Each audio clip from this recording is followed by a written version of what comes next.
Mishlei. It's not Proverbs, it's just Mishlei. All right, Devarim, not Deuteronomy. For Jews. Let's exactly. You're not learning anything new. You're just doing Chazara. It's Torah, not Bible. But it's also 1000% Mamish Chazara each and every day. Chavra, let's open up our hearts right now. Let's open up our hearts. Tefillah b'shem Kol Yisrael for all the people who are sick right now, are needing prayers. Tehillim, crying out, Beikut, the whole thing. This is really for everyone. People who are physically sick, people who are spiritually sick, emotionally sick, and people who just need some chizuk. Bezrat Hashem. This is in Makutei Tfilos.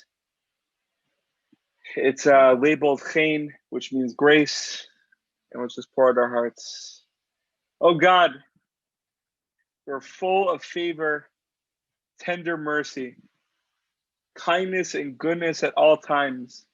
May it be your will to have pity on me and shine upon me with grace and kindness. Grant me favor in your eyes and in the eyes of all who see me. And again, this is B'Shem Kol Yisrael, fellas. When it says me, it means for everyone else. Send me words of grace and endearment that will enter into your heart. Accept my prayers and requests at all times, and fulfill your promise to pour out on the house of David and those who dwell in Jerusalem a spirit of grace and endearment.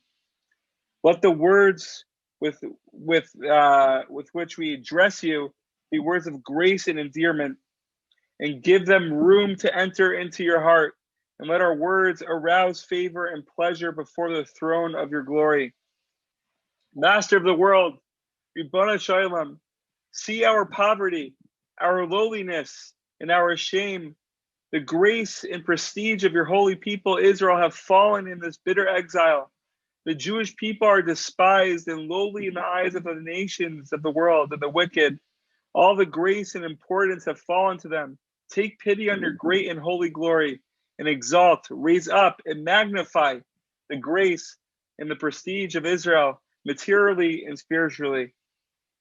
Bring down the idol worshippers, the unholy and the wicked. Let them have no grace or status whatsoever, either above or below.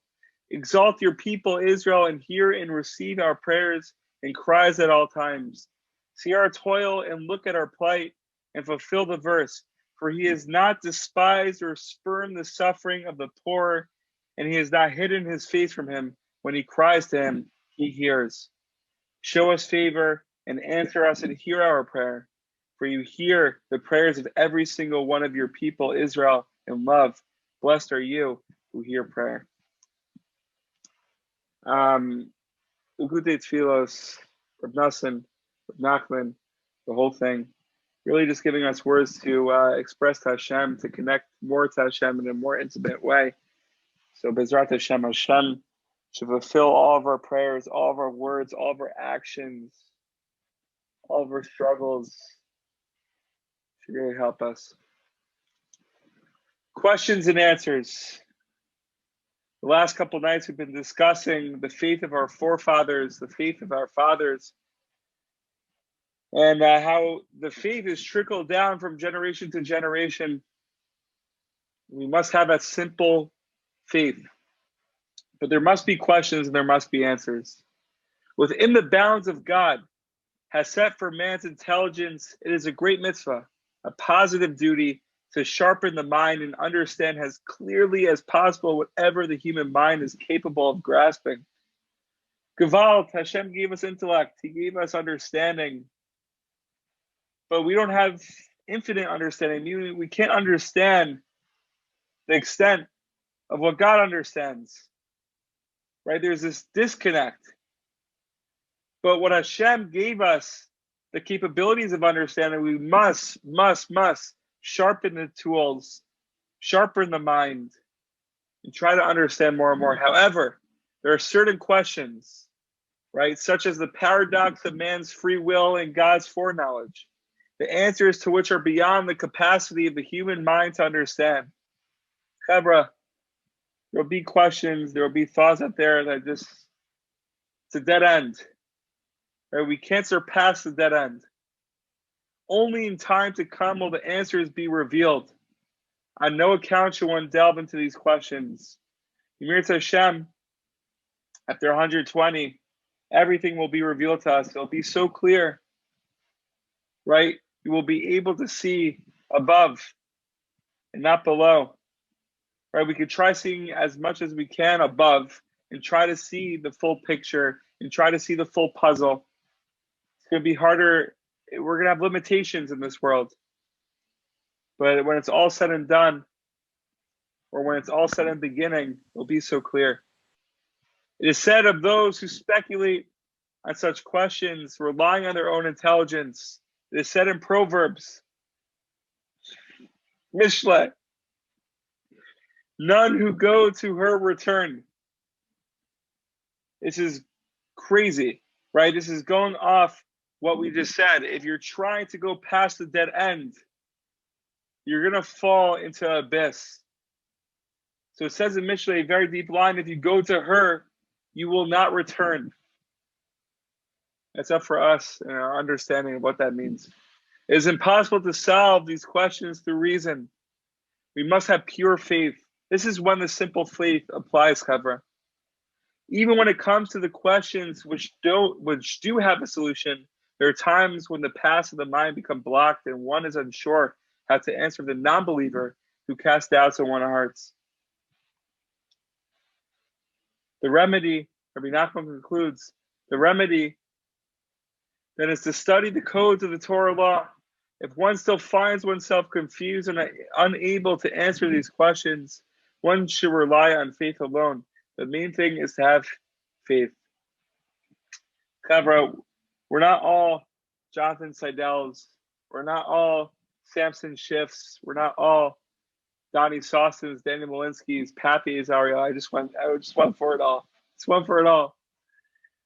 We might come across a non-believer. We might come across a person who has very difficult questions, very scary questions, very doubtful questions.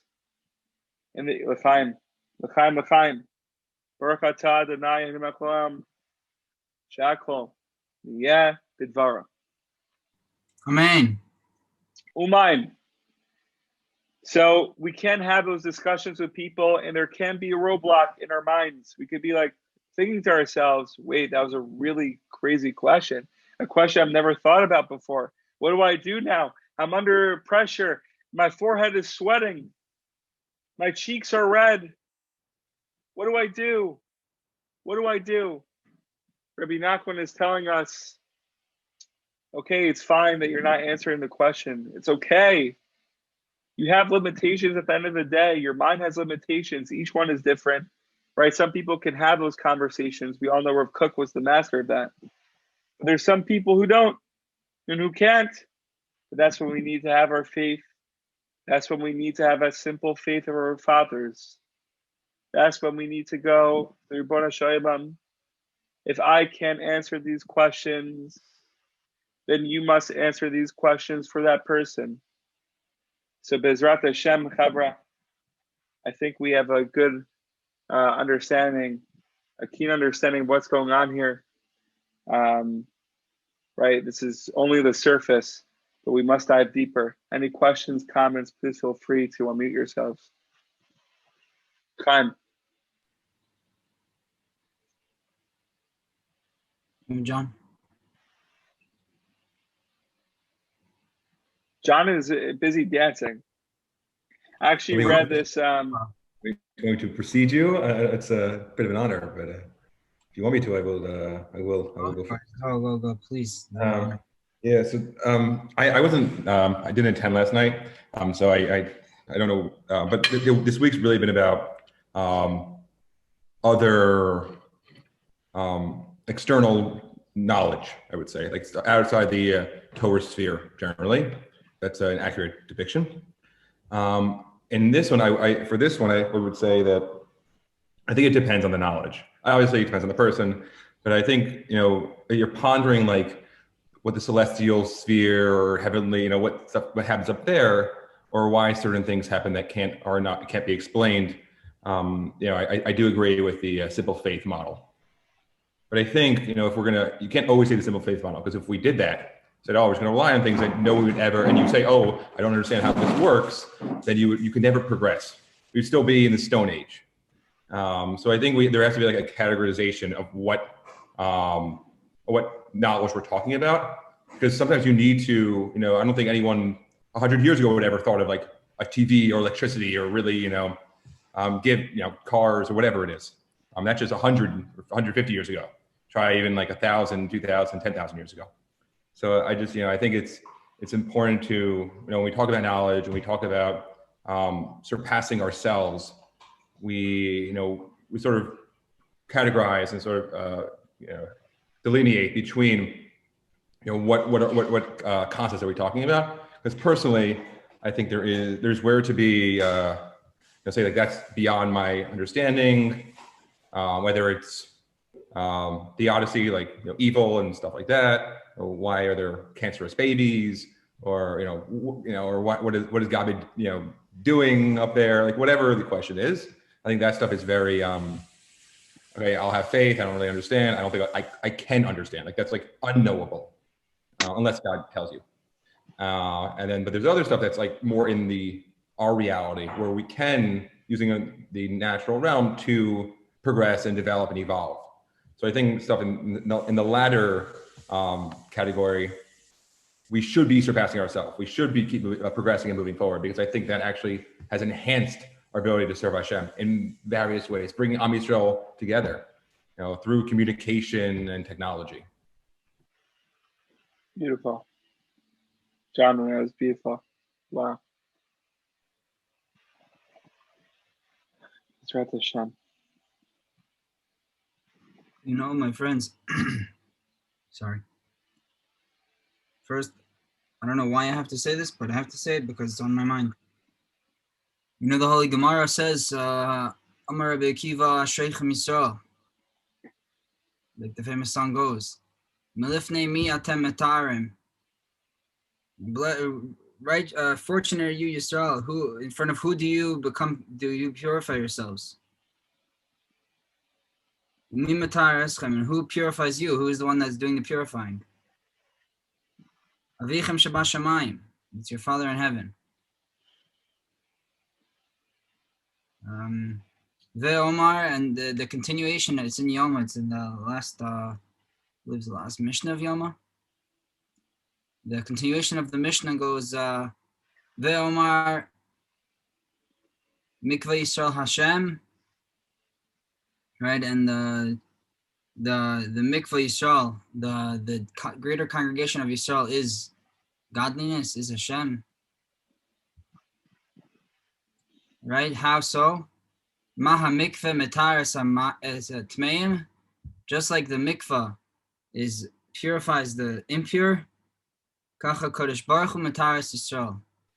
So too, Hashem purifies Israel. Now, I'm not sure exactly why I had to mention that tonight in regards to what we spoke about, but I feel like it's important for everyone here to know.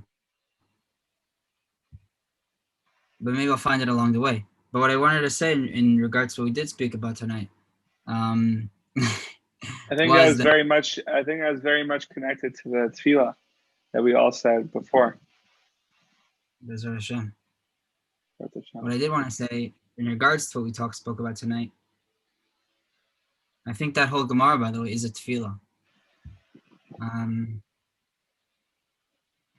What I did, or Mishnah, whichever one it was, is that the Rebbe in the year 1985 on Yud Gimel Tammuz, which is today, or on Yud Bet Tammuz, it was one of the 2 days. I'm not sure exactly which day the Farbrengen was on, but in 1985, on today, literally, or yesterday, the Rebbe spoke about the problem in which lies that every human faces in answering certain questions that they have.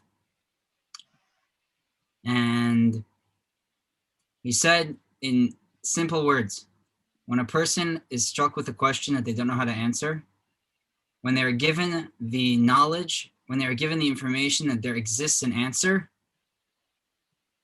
his mind becomes eased. It might not be eased to the point in which he won't want to know the answer, but it'll ease to the point in which he's okay that he doesn't know the answer yet. we spoke about tonight that there are some questions we don't know how to answer. And it's it's not very easy, but to know that there is an answer and we just don't understand it yet is one of the building blocks in which we have to give for our faith. Not knowing the answer to questions doesn't mean that we have to be mityayesh or be down on ourselves, or be confused, or be, I don't know what, choose your emotion. Knowing, believing that there is an answer is what allows us to make our emunah greater.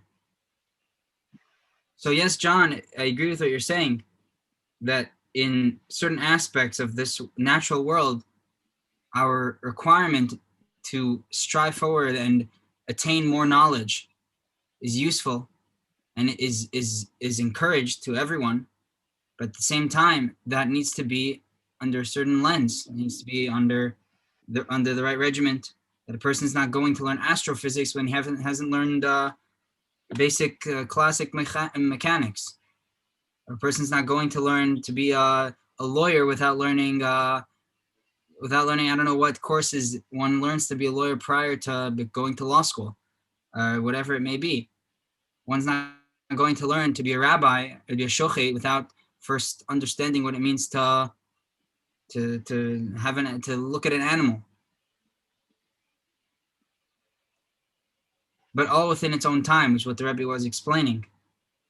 That if a person basically says, I have a question, he says, okay, it says it in more Nevuchim. Okay, it says it in the Chumash, the answer, the Gemara answers it. The person is relaxed and says, okay, eventually I'll learn the More Nevuchim, or eventually I'll learn the Gemara. You should come with this attitude in regards to our questions. That's the way I try my best to do so. Such clarity. Thank you so much, John and Samson. Really just giving us clarity. Anyone else? Daniel, Donala,